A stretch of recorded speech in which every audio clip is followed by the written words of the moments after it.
বাংলাদেশের অর্থনীতিতে বেশ পুরাতন কিন্তু নতুন করে আবার প্রশ্ন দেখা দিয়েছে যে বিপুল পরিমাণ জাল টাকা বাংলাদেশের অর্থনীতিতে ইনজেক্ট হয়েছে।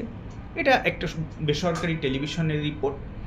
এবং সম্প্রতি আরও দেখা গেছে যে শেরপুরের এক বৃদ্ধা মহিলার ডাক বিভাগ থেকে 2.5 লাখ টাকার সঞ্চয় ভাঙার পরে তার 63টা জাল নোট। এরপর তার সেই ভাইরাল হওয়া বা কান্নার দৃশ্য সমস্ত বাংলাদেশের মানুষের হৃদয় কাঁপিয়েছে। এখন কথা হচ্ছে যে এটা কি বাংলাদেশে নতুন সমস্যা? না, বাংলাদেশেই সমস্যা না, এটা খ্রিস্টপূর্ব 600 বছর পূর্বে থেকেই আসলে জাল টাকার কারবার এটা এক শ্রেণীর মানুষ সবসময় করে আসছে। তাহলে কি বাংলাদেশের মতো তৃতীয় বিশ্বের সমস্যা? না, এটা ইউরোপ, আমেরিকা, চায়না, উন্নত সব বিশ্বেই এই জাল টাকার সমস্যায় ভুক্তভোগী।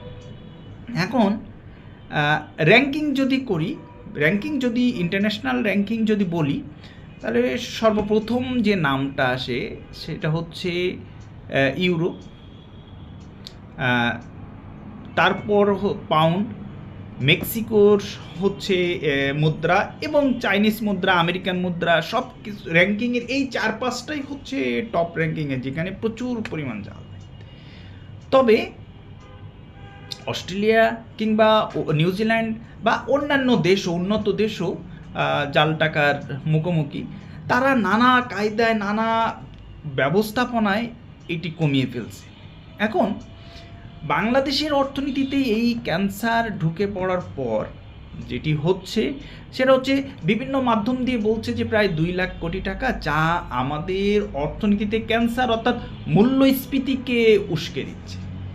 এখন এটি আসলে কিভাবে কমানো যায়? একদম ব্যক্তিগত অভিমত থেকে যেটি বলি সেটা হচ্ছে উন্নত বিশ্বের কায়দায়, উন্নত বিশ্বের মডেলে যদি প্রত্যেকটা বুথে এই যে অল্প টাকার যে মেশিনগুলো, জাল টাকা শনাক্তের মেশিনগুলো যদি বসিয়ে দেওয়া যায়, বা বাজার ভিত্তিক যে সমিতি আছে সেই সমিতিগুলো যদি প্রত্যেকে জাল টাকার নোট শনাক্ত করার ফ্রি ব্যবস্থা করে খুব 4,000-5,000 টাকার মধ্যে, তাহলে এবং প্রযুক্তির অর্থাৎ ডিজিটালাইজেশন করে ক্যাশলেস ইকোনমিতে, ক্রেডিট কার্ড, ডেবিট কার্ড, এই ক্যাশলেস ইকোনমিতে কনভার্ট করতে পারলে বাংলাদেশের অর্থনীতি এই ক্যান্সার রোগ থেকে নিরাময় পাবে।